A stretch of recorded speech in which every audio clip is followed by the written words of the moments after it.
On July 18, 2020, NASA launched a new vessel. 6 astronauts boarded Goliath 1 and set off to prepare the first human colony on the Moon. The preparations were expected to take a year, but the vessel carried 6 months of additional food past that expectation in case of an emergency.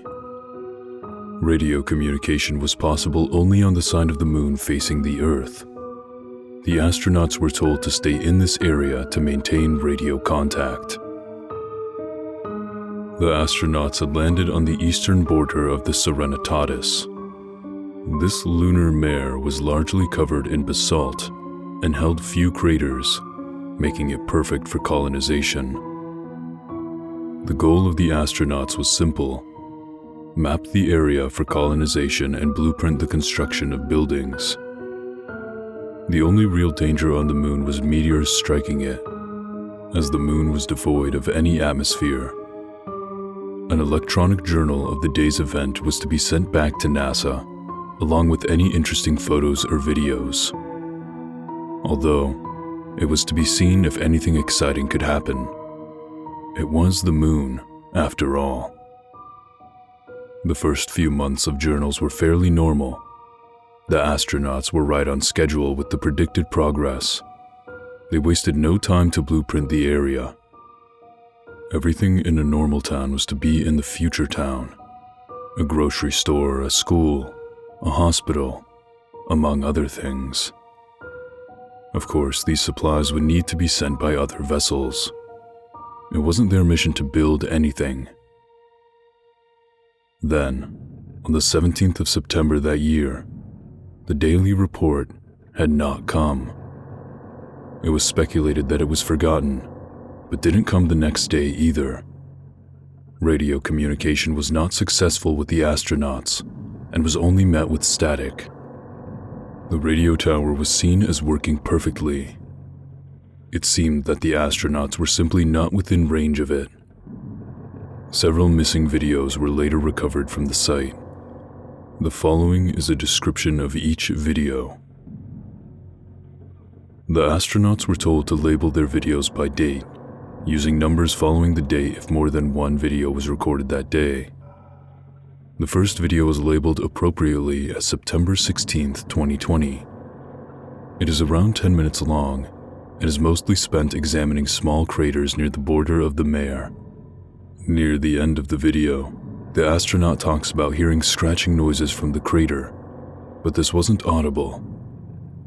The journal sent to NASA for the 16th of September did not mention this noise. The second video is labeled also appropriately as September 17th, 2020. This video was also focused around craters, specifically the nearby Bessel crater. This is an exceptionally large crater over 9 miles across and a mile deep. The plan was to eventually build a bridge across the crater. This video is roughly the same length of the previous video. The astronauts begin to make notes of the crater when the scratching sound is heard again. This time, however, it is quite audible and appears to be coming from the basin of the crater. The sound becomes so loud it begins to irritate the astronauts. One of the men looks down over the edge to find the source of the sound. A force unseen by the camera suddenly pulls the astronaut into the crater. His screams are heard briefly before the camera is cut short. The third and final video is labeled Code 7700. Please help. The date is unknown, but it can be assumed it is probably the next day. It begins with an astronaut in an oxygen tent, talking to the camera. He explains in a calm voice that he has been unable to contact the radio. He also explains about how 2 of the astronauts have been horribly slaughtered. At this point, tears start to roll down his face, but he continues with a calm tone. The scratching noise from the previous video is heard suddenly and sharply. The camera is knocked to an adjacent wall of the tent and we listen to the astronaut pleading, followed by a heavy thump. The man continues to plead and cry out for help, stating that he can't breathe. The camera is completely turned away from the man so it is not seen what is attacking him. We see blood begin to splatter the adjacent wall. The man continues to scream for help and is now completely bawling. Blood splatters against the wall for a second time, alongside the sound of bones snapping and flesh being torn from them. His pleas for help suddenly stop and are just reduced to inane screaming and crying. As blood splatters against the wall again, a bit of brown liquid now mixes in with the bright red liquid. The tearing sound has since been replaced with a sound of squishing and sloshing. The only sound the man makes now is a quiet death rattle. Then, the man goes silent, and several of his organs are tossed near the direction of the wall. Coincidentally, the night of September 18th was a red moon. None of the bodies of the astronauts from Goliath 1 were ever fully recovered. Colonization of the moon has been postponed until further notice. The team sent to investigate the radio communication problems the astronauts were having refused to talk to the public. Of the 4-man repair team, 2 have committed suicide since returning to Earth. While the 3 videos were recovered, a photograph was also recovered. It is still unknown as to what the photograph is. So I haven't read a lot of sci-fi or space creepypastas, so I feel like it's hard to compare this to other ones in the same genre. But as far as creepypastas in general go, I thought that this was great. I don't know a lot about physics or science related to it, but I thought that using realistic aspects of these sciences in the story was very useful. It helped make it seem more realistic, like it could actually be a plausible thing. A lot of people were complaining in the comments about how if he's not able to breathe, then he shouldn't be able to speak or scream, there would be no sound.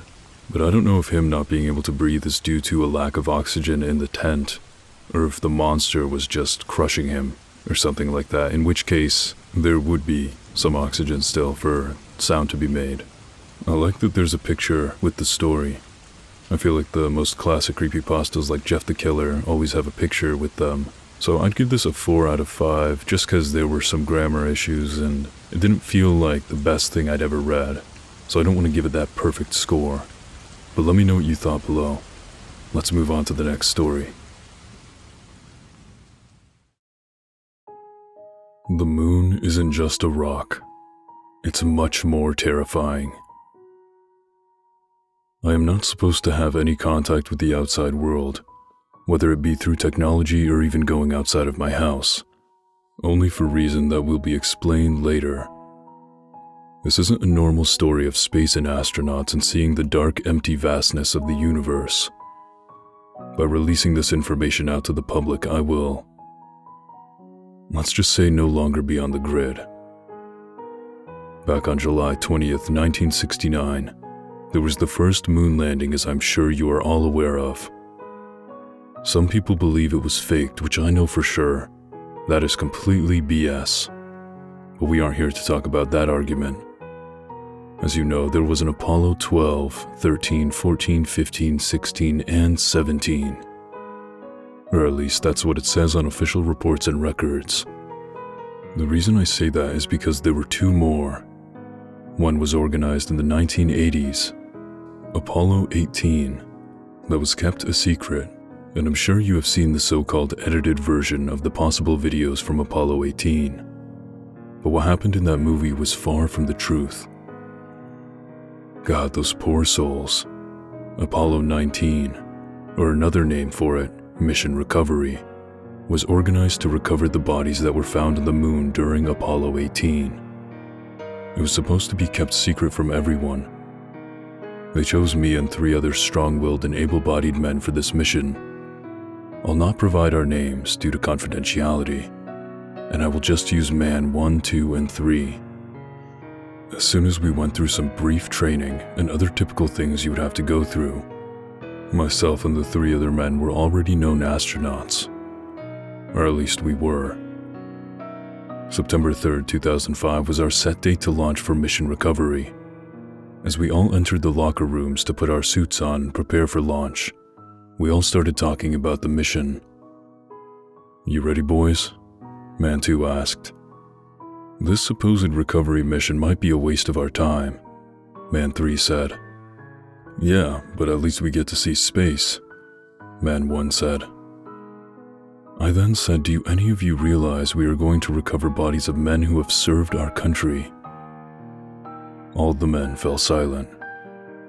"Have some respect," I said. "What do you think they will do with the bodies once we get them back?" "They'll probably study and examine the bodies, then bury them," Man 1 said. And 2 hours later, launch began. As soon as we left the atmosphere of the Earth, we all marveled at the beautiful, amazing universe. The stars glimmered and twinkled throughout our journey. We all had a sense of hope before we realized why we were going to the moon in the first place. Hours later, we arrived at the giant rock. "We're going to be doing this for hours, or even days," Man 3 said. "Let's just find the bodies and get this over with, all right?" I said to them through the comms. We spent at least 3 days looking and searching for the missing bodies from Apollo 18. Each day, we told Mission Control that we haven't found a trace of the bodies and where they could have gone. But the 4th day, we found one body of the 3 men. We woke up from our slumber and headed out for our 4th day on the moon. We found a small cave on an area of the moon and decided that we needed to take a look inside. "I don't like this. We should head back," Man 2 said with a look of concern in his eyes. "Oh, come on, we have to look. We're on a mission, may I remind you," I said to them. All the men nodded in agreement. It was at least 2 hours before we actually found something in the cave. Through our flashlights, we could see a glove lying on the ground motionless. "Looks like we got something." "How did it get this far down in the cave?" I thought. "Let's keep searching. We'll eventually find whatever took the glove off," Man 1 said. "Are you crazy? We might get lost down here," Man 2 said. "Everyone calm down. We'll be all right," I said while rolling my eyes. Then something in the air shifted. All of a sudden we heard it. A low, evil scream. Not like it was screaming for help. It was looking for blood, and whatever it was, knew we were near. "You're all crazy. I'm not staying, I'm going back," Man 2 said. As he started heading back, we heard him cry out for help. Then it fell silent. Man 3 started crying onto the ground and Man 1 was in complete hysterics. "Everyone, pull yourself together. If we keep heading forward, we can make distance between us and that thing. We should be all right," I said to give the men at least a little hope. All the men reluctantly agreed to follow. We were walking in that damn cave for no more than 3 of just nothingness. Then we stumbled on it. A man lying face down on some circle in blood, with words scrambled all over him, on the hard, rocky floor of the cold, still moon. Each one of us were in shock. We couldn't speak or move, just nothing. "We have to grab the body and head back," Man 1 said, frightened. "Hold up, there's something here on the wall." "What is it?" All the words were nonsense except for 2, which stuck out to me. God and devil. There was a symbol with a circle that had one side clear and the other dark. "Do you all realize what we have to do?" I asked. "What?" "We have to go to the dark side of the moon." The men and I included shivered at the thought.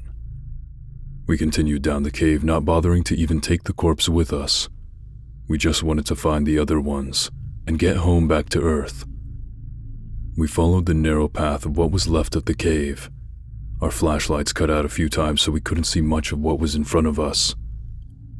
The cave seemed to stretch on and on, forever. Our watches beeped saying it was the next day. Then soon enough, midday. It appeared we reached the end of the cave, but the only problem was that we couldn't see anything besides the stars that seemed to torment us. "Looks like we made it to the other side," I said confidently. "How many batteries you got left in your flash?" Man 1 asked Man 3. "Oh, about 4, he said. All of a sudden, we heard something that sent shivers down my spine and throughout my whole body. In a deep, dark, loud and echoing voice, it called to us. "I am here. God is dead." Man 3 tried to speak, but he couldn't. None of us could. Then we heard it in the dark again. "Your friend has joined us now." We all looked at one another, thinking about what happened to Man 2 back in the cave. His screams echoing through the darkness still burned into my mind even to this very day. Then there was a flash of light. I'm not sure how it was possible considering where we were, but what we saw in that momentary flash I will never forget. Man 2 was standing in front of us, reaching his hand out, reaching for us. His face half black like what we saw on the symbol back where we found the body. Half full, half gone, I thought to look in fear. Then it was black again, and in a quiet tone we heard it whisper to us in the dark. "Nobody can save you from what is coming now." Then as soon as the voice stopped, the moon shook. The ground cracked. Flashes of light everywhere on the dark surface of the moon. Then screams echoed everywhere through the darkness. Screams of agony, loss, anger, sadness, and worst of all, the cry for murder. It rang in our heads and our ears, and it was soon we found out it was even heard through the comms back at Mission Control.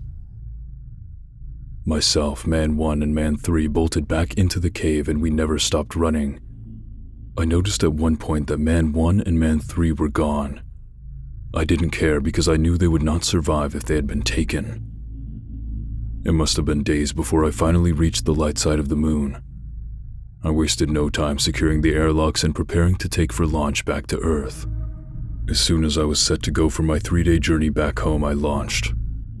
I wanted to be as far away from the moon as possible. I was relieved when I saw the moon slowly shrinking into the distance, but my fears and nightmares were far from over. On the top of the moon, I could see the 3 other men that fell behind, with half-black faces in their hands, reaching out for me to call me back to them. I knew it wasn't them. And then I heard it, one last time. "I will come for you." And I blacked out. When I had awoken, I was in my house on my couch. I know it wasn't a dream, otherwise I wouldn't have gotten the 2 scars I had when I stumbled in the cave. It has been quite a few years, but last year I noticed a dark spot on one side of my face, and it has only grown ever since. I have noticed shadows, heard voices every day. God have mercy on my soul.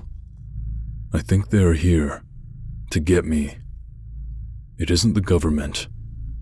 It's them, and I don't think I will ever return. It calls for me to join him. On the dark side of the moon.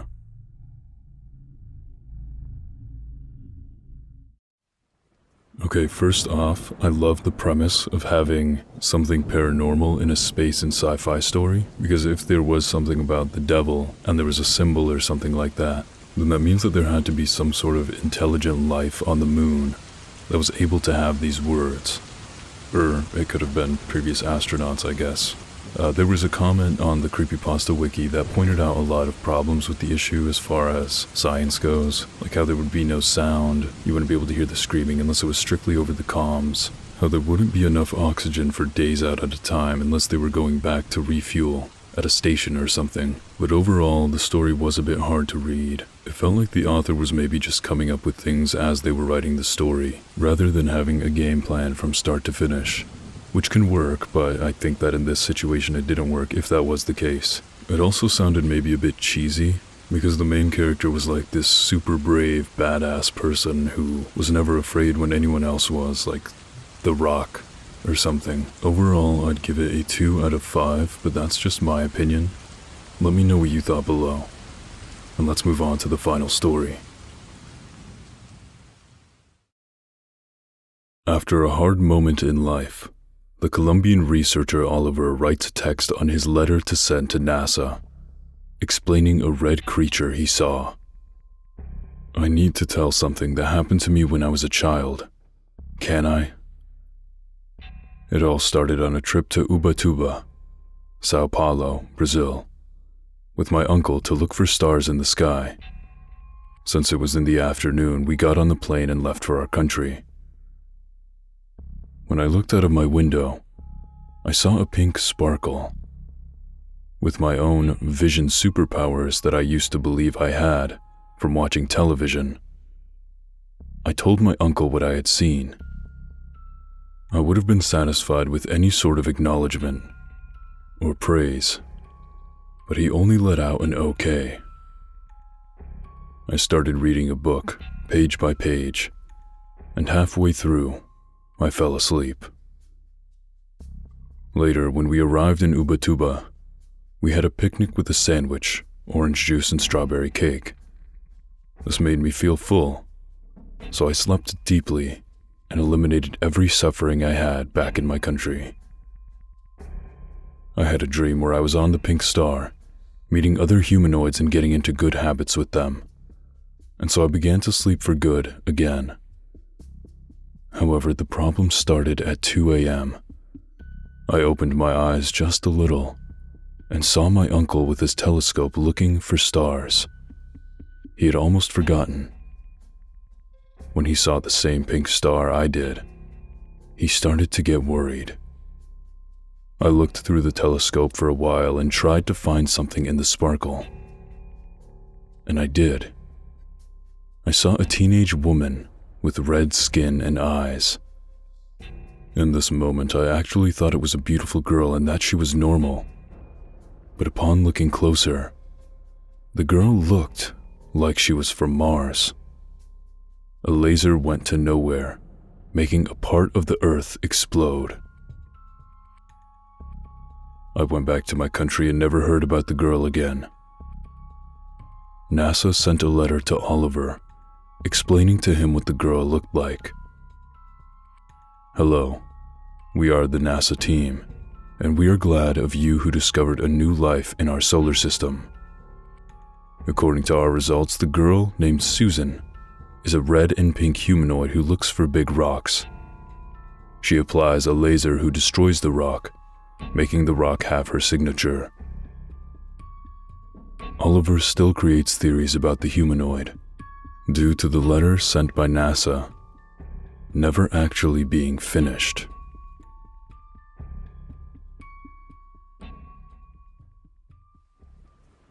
So this creepypasta was actually deleted from the wiki due to quality standards within 24 hours of me reading it. It was also brand new pasta on the wiki, fresh pasta, fresh off the press. I didn't think that it deserved deletion due to quality standards, but the grammar was a little rough. But the quality standards that they mentioned in the comments say insane, incoherent babble. I don't think it was insane or incoherent babble, but yeah, it was very middle of the line. Wasn't the best thing I've ever read for sure. I'd give it maybe, I don't want to do like half points, so I'll give it 3 out of 5 because I really like the picture that comes with it. But let me know what you thought, and thank you for listening, and for answering the call of the night spirit.